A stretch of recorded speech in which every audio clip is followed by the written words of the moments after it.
अशोक यादव जी, आप कुछ कहना चाह रहे हैं, लेकिन एक प्रश्न मेरा भी है कि बुर्के को प्रिविलेज क्यों मिले?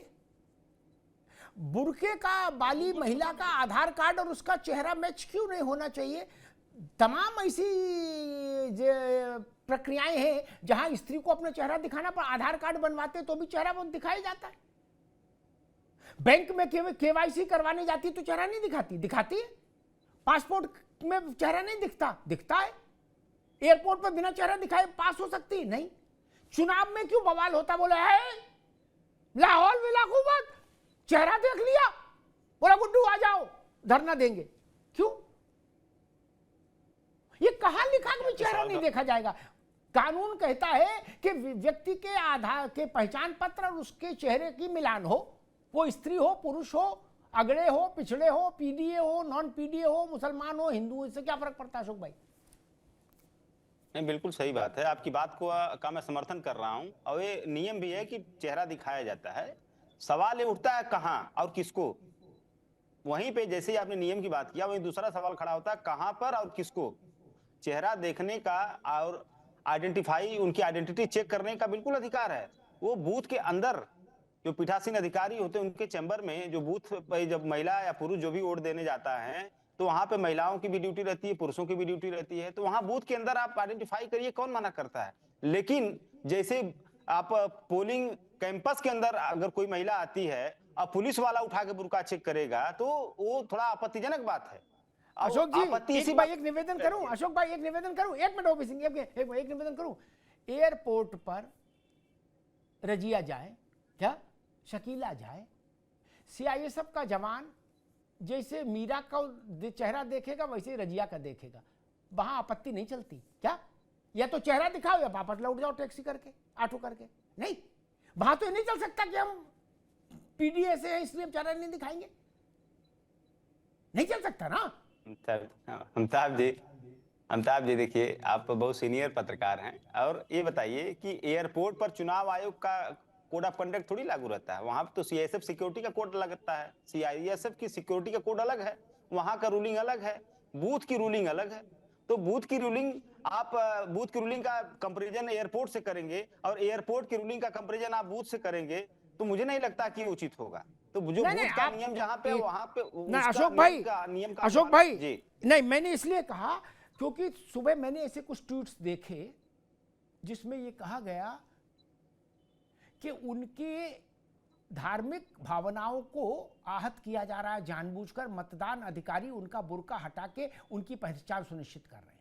ठीक, तो धार्मिक आस्था तो मिल्कीपुर में भी आहत होगी और दिल्ली एयरपोर्ट पर भी जो चेहरा जहां दिखेगा भैया धार्मिक आस्था आहत हो जाएगी। नहीं, ऐसा थोड़ी ना हो सकता सोमवार को धार्मिक आस्था दूसरी और मंगल को दूसरी और मिल्कीपुर में दूसरी और एयरपोर्ट पर तीसरी, ऐसा तो हो नहीं सकता। विशेष चुनाव और नॉन चुनावी नहीं, चेहरा दिखाने में सब जगह चेहरा दिखा रहे हैं, वहां क्या आपत्ति है? उसमें जब मतदान, मैंने जो विषय देखा उसमें था कि मतदान अधिकारी चेहरा देख रहे हैं और उनको भयाक्रांत करने की कोशिश कर रहे हैं और उनकी धार्मिक भावनाओं को ठेस पहुंचा रहे हैं। देखिए, धार्मिक भावनाओं को ठेस अपने आप में एक अलग विषय है और वो विषय है भी, ऐसा नहीं कि विषय निष्प्रभावी है, वो विषय है। लेकिन जो नियम है, नियम उससे बड़ा है। नियम तो सबके लिए है, यूनिवर्सल नियम होता है। तो जो नियम है, जो रूलिंग है चुनाव आयोग की, वो रूलिंग वो बूथ के अंदर तो फॉलो हो ही रहा है, उसका विरोध कहाँ कोई कर रहा है। बूथ के अंदर महिला अधिकारी है, वो सारी महिलाओं का, चाहे वो घूंघट में है महिला उसका भी उठा के चेहरा देखती है, जो बुर्के में है महिला उसकी जो उठा के चेहरा देखती है। तो महिला अधिकारी जो कि इलेक्शन कमीशन जिसको परमिट करता है उस हिसाब से देखता है, उसके लिए कहाँ कोई विरोध करता है। ठीक, अशोक भाई जहां तक मेरी जानकारी है मतदान अधिकारी में ये शायद ऐसा भेद नहीं है कि नहीं महिला अधिकारी ही महिला वोटर से बात करेगी, ऐसा भेद नहीं है जहां तक मेरी समझ कहती। हो सकता हो, मुझे जानकारी नहीं, मैंने तो ऐसा हो नहीं सकता। आपकी बात को मैं नहीं काट रहा हूं, लेकिन जो मैंने अभी तक अपने जीवन में जो मैंने वोट दिए हैं, जब जब मैं बूथ पे गया हूं, हर बूथ पर एक या दो महिला अधिकारी जरूर रहती है। लेकिन मैंने कहा ये मैंडेटरी नहीं है कि महिला ही महिला को देखे, ये मैंडेटरी नहीं है। नहीं, ठीक है, मैंडेटरी नहीं है, लेकिन सद्भाव है, देख ले। लेकिन मुझे लगता है वो ओबीसी जी कुछ कहना चाह रहे हैं, फिर मैं उधर जाना चाहता हूँ। मनीष जी और प्रेमकांत जी के पास जल्दी से। बस मैं ज्यादा समय नहीं लूंगा। ये मेरा अशोक समय यादव हो जी, गया था। आप पढ़े लिखे आदमी हैं, क्यों उलझा रहे हैं? पहली चीज तो अवतार जी ने ये कहा कि आप बैंक जाते हैं, एयरपोर्ट जाते हैं, पासबुक जाते हैं, तो वहां आप दिखाते थे नहीं दिखाते। बवाल कहां से ये लोग खड़ा कर रहे हैं? मैं बहुत कम समय लूंगा। नंबर एक की बूथ के अंदर जाए तो ये निश्चित करिए कि महिला अधिकारी ही शकीला बानो का चेहरा देखे, पुरुष न देखे। ये भैया कहाँ का नियम है? हिंदू महिला का पुरुष देख सकता है। और एक नया नियमावली निकाली है सुप्रीम कोर्ट में जाकर के कि जब शकीला बानो बूथ के अंदर जाए तो कोई पुरुष मिलान न करे आईडी से, वो शकीला बानो को महिला करे, और उसके बाद एक और पिटीशन दाखिल करिए कि शकीला बानो का जो है वो चेहरा कोई मुस्लिम महिला ही देखेगी, वरना इस्लाम। देखिए, बस 100 बात की एक बात कह के अपनी बात खत्म करता। हर चुनाव में ये बात उठाती है विपक्ष, जानते क्यों? शुरू से मुसलमान भाइयों, भाई जानो, एक हो जाओ। देखो, तुम्हारे इस्लाम के मुताबिक तुम्हारा कोई जो है वो न करे। मैंने सवाल उठाया कि हमारी मुस्लिम महिलाओं का कोई चेहरा न देखे, कोई न उठाए। हिंदू के लिए कभी किसी विपक्षी ठीक है, दल को ओपी सिंह जी, अभी रुकना होगा, अभी रुकना। मैं प्रेमकांत जी और मनीष जी के पास चलूंगा, अभी रुकना होगा। हिंदू महिला लड़की ठीक है, बहू हो, ओपी सिंह जी, अभी रुकना दुल्हन होगा। हो, प्रेमकांत जी, उसका चेहरा मेरा उठाने प्रश्न के वही, लिए विपक्षी दल का नेता अगर आज तक महिला बोला है का चेहरा न देखा जाए, ठीक इनका है, न ओपी सिंह देखा जी, जाए, रुकना हमारा होगा। देखा जाए। प्रेमकांत जी, अगर आज महिला तक का चेहरा महिला पाकिस्तान, मतदान अधिकारी ही अफगानिस्तान देखे वो थोड़ा तंजानिया, ये तो भारत 50% है, महिला है एक क्या? कानून, एक नियम चलेगा। और जो इलेक्शन में ड्यूटी लगती है उसमें 50% महिलाएं नहीं होती हैं क्या?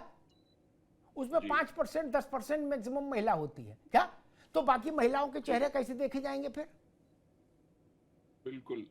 ये असूर्य पश्चा नारी का काल तो है नहीं, ये तो 2025 है। अगर जवाने भर में चेहरा दिख रहा है, रील में दिख रहा है, वीडियो में दिख रहा है, शादी ब्याह में नाचने गाने में दिख रहा है, बैंक में दिख रहा है, पोस्ट ऑफिस में दिख रहा है, पेंशन लेने जा रहे तो दिख रहा है, राशन वाले के यहाँ दिख रहा है। अब तो राशन में भी केवाईसी है, बिल्कुल बिल्कुल, पोस्ट ऑफिस में भी है। लेकिन यहाँ करोगे तो घल्लू घारा कर देंगे, बोले धर्म खतरे में, आ जाओ। तो ये तो फिर बड़ा मुश्किल हो जाएगा। फिर तो महिलाएं भी के लिए समस्या हो जाएगी। या फिर चुनाव आयोग अगर मान लीजिए किसी जिले में 3 लाख की वोट मतदाता समूह है किसी विधानसभा में, तो उसमें 1,40,000 या 1,55,000 के बीच में महिला होगी, ऐसे पुरुष होंगे, ठीक? तो उनके लिए तो फिर चुनाव आयोग को जितने पुरुष मतदान अधिकारी रखने होंगे उतने महिला रखने होंगे, नहीं तो बड़ा संकट हो जाएगा तिवारी। और ये मसला इसलिए गंभीर है, ये मिल्कीपुर से लेके और मुस्तफाबाद तक ये इशू उठ रहा है दिल्ली के। इसीलिए मैं आपको मुझे एक शेर सुनाना चाहता हूँ, मुझे याद आ गया इत्तेफाक से कि अफसोस बेशुमार सुखन हाय गुफ्तनी। बहुत से ऐसे इश्यूज हैं जिन पर डिस्कशन किया जाना चाहिए, वो डिस्कशन डिजर्व करते हैं। खौफे फसादे खल्क से नागुफ्ता रह गए, दुनिया में फसाद हो जाएगा उस पर बहस चालू करने, इसी लिहाज से उन पे बहस ही नहीं की गई। तो सवाल एक ये है कि भाई क्या जो मतदाता पहचान पत्र है वो बुर्के के साथ में हुई या चेहरा दिख रहा था? तो फिर आपको क्या दिक्कत है? एयरपोर्ट हो या पासपोर्ट का मसला हो या बैंक का मसला हो, पेंशन का मसला हो या लाभार्थी राशन का हो, उद्देश्य तो एक ही है कि चेहरे की पहचान सुनिश्चित हो सके। सीधी सी बात एक ये है। तो उसमें अगर एक सही मौके पर, सही जगह पर कोई सही अधिकारी पहचान सुनिश्चित करने के लिए बुर्का उठवाना चाह रहा, तो उसमें क्या दिक्कत है? और इसमें औरत और पुरुष जो है वो ना देख पाए, ये कौन सी संकीर्णता वाली बात है भाई? थोड़े में ज्यादा स्वाद ये तो है इसकी खास बात। वाओ मम्मा, क्या स्वाद है! अरे मेरे राजा, प्रायोजक हैं cancer healer centre, a new beginning.